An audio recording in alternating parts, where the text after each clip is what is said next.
Assalamualaikum warahmatullahi wabarakatuh. Perkenalkan, nama saya Nurfadia Dwi Amalia, NIM E2019-1116 dari kelas Perbankan Syariah 3. Baik, di sini saya akan mereview 5 materi untuk memenuhi tugas UAS dari Bapak Dr. Abdul Wadud Nafis, LC.MEI. Baik, yang pertama materi tentang perhitungan pendapatan nasional. Nah, pendapatan nasional adalah nilai total output akhir suatu negara dari semua barang dan jasa yang diproduksi dalam satu tahun. Nah, konsep pendapatan nasional itu ada 6. Yang pertama, produk domestik bruto. Yang kedua, produk nasional bruto. Yang ketiga, produk nasional neto. Yang keempat, pendapatan nasional neto. Yang kelima, pendapatan perseorangan.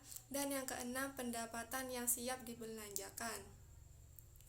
Baik, selanjutnya manfaat perhitungan pendapatan nasional.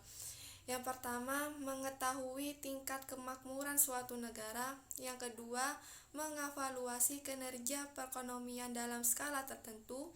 Dan yang ketiga, mengukur perubahan perekonomian suatu negara secara berkala. Dan yang keempat, memudahkan dalam membandingkan kinerja ekonomi dari setiap sektor. Baik, selanjutnya macam-macam metode perhitungan pendapatan nasional. Yang pertama, metode pendekatan nilai produksi. Yang kedua, metode pendekatan pendapatan. Yang ketiga, metode pendekatan pengeluaran. Nah, selanjutnya ini pendapatan nasional dalam perspektif ekonomi Islam. Yang pertama, pendapatan nasional harus dapat mengukur penyebaran pendapatan individu rumah tangga. Dan yang kedua, pendapatan nasional harus dapat mengukur produksi di sektor. Dan yang ketiga, pendapatan nasional harus dapat mengukur kesejahteraan ekonomi Islam. Baik, selanjutnya materi yang kedua tentang uang dan fungsinya. Definisi uang. Uang adalah benda yang diterima masyarakat umum sebagai alat tukar dalam kegiatan ekonomi.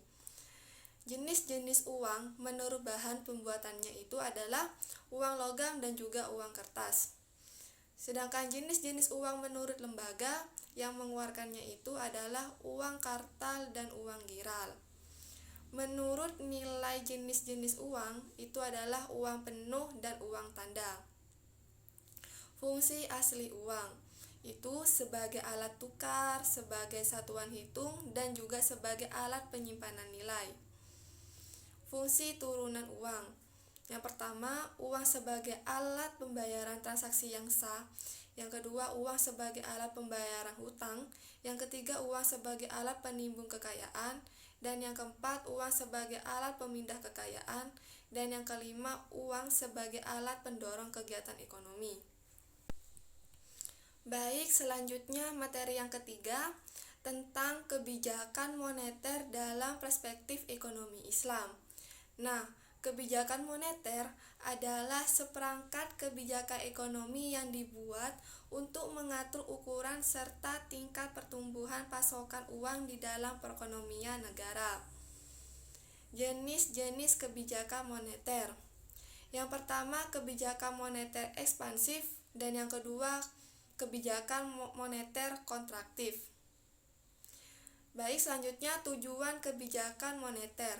Yang pertama, mengedarkan mata uang sebagai alat pertukaran dalam perekonomian.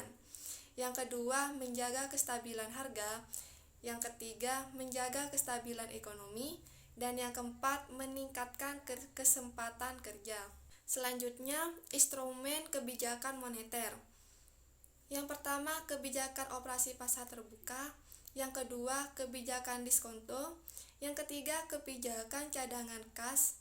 Yang keempat, kebijakan kredit ketat. Yang kelima, kebijakan dorongan moral. Yang keenam, penyesuaian tingkat suku bunga. Nah, beberapa mazhab instrumen kebijakan moneter dalam ekonomi Islam itu ada 2. Mazhab yang pertama atau iktishaduna, yang kedua mazhab kedua atau mainstream.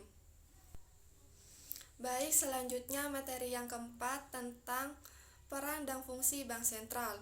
Nah, Bank sentral adalah sebuah instansi atau lembaga keuangan yang memiliki tanggung jawab atas suatu kebijakan moneter dan melahirkan tingkat aktivitas ekonomi yang stabil dalam suatu negara.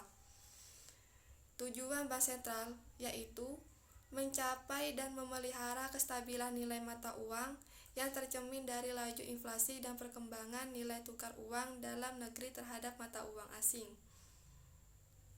Selanjutnya, tujuan bank sentral berkaitan dengan pemerintah. Yang pertama, penyediaan kredit terhadap pemerintah. Yang kedua, mengatur kas pemerintah. Yang ketiga, membantu proses lelang dan menjual surat hutang negara. Baik, selanjutnya tugas bank sentral dalam perbankan. Yang pertama, menentukan suku bunga. Yang kedua, sebagai banker.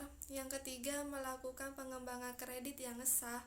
Dan yang keempat, melakukan pembinaan semua bank yang ada. Baik, selanjutnya materi yang kelima tentang tugas dan wewenang OJK. OJK adalah sebuah lembaga negara yang memiliki fungsi dan tugas dalam penyelenggaraan sistem pengaturan dan pengawasan terhadap industri jasa keuangan secara terintegrasi. Nah, dalam pengawasan otoritas jasa keuangan, di antaranya adalah perbankan, pasar modal, asuransi, dana pensiun, lembaga pembiayaan, dan beberapa lembaga jasa keuangan lainnya. Nah, selanjutnya asas-asas otoritas jasa keuangan. Yang pertama, asas independensi. Yang kedua, asas kepastian hukum. Yang ketiga, asas kepentingan umum. Yang keempat, asas keterbukaan. Yang kelima, asas profesionalisme. Yang keenam, asas integritas. Dan yang ketujuh, asas akuntabilitas. Nah, selanjutnya tugas OJK. Yang pertama, mengatur dan mengawasi kegiatan jasa keuangan baik di sektor perbankan maupun non-perbankan. Yang kedua, mengatur dan mengawasi kegiatan jasa keuangan di sektor pasar modal. Yang ketiga, mengatur dan mengawasi aktivitas jasa keuangan di sektor asuransi, dana pensiun, lembaga pembiayaan, dan lembaga keuangan lainnya. Baik, selanjutnya wewenang OJK. Yang pertama, menetapkan peraturan perundang-undangan di industri jasa keuangan. Yang kedua, membuat dan menetapkan peraturan tentang pengawasan di industri jasa keuangan. Yang ketiga, membuat dan menetapkan kebijakan tentang pelaksanaan tugas OJK. Baik, sekian dari saya. Kurang lebihnya mohon maaf. Wassalamualaikum warahmatullahi wabarakatuh.